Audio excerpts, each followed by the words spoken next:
Son illər gənclərin boş vaxtını necə keçirməsi cəmiyyət üçün aktual məsələlərdən biridir. Bəziləri idmana üstünlük verir, bəziləri isə kitab oxumağa vaxt ayırır. Bəs bu gün gənclər boş vaxtlarını necə keçirirlər? Gəlin birlikdə öyrənək.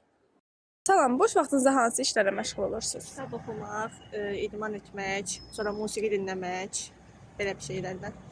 Boş vaxtımızı düzgün keçirməsək, gələcəkdə hansı problemlərə qarşılaşa bilərik? Bizim gələcəyimizdə çox problemlər baş verə bilər. Çünki məncə gənclər boş vaxtını gözəl dəyərləndirməlidir. Bu bizim inkişafımız, bu bizim təhsilimizdə, yəni cəmiyyət içində özümüzü aparmamızdan çox şey asılıdır.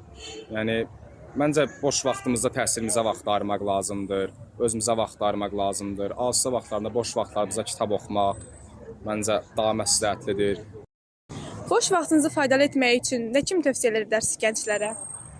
Xarici dil öyrənmək, bədii əsərlər oxumaq, bir də şəxsi inkişaf. Özünüzü şəxsi inkişaf etdirmək üçün nəyisə məşğul olmaq belə. Gördüyümüz kimi gənclərin maraqları müxtəlifdir. Lazım olan vaxtımızı düzgün və səmərəli keçirməkdir.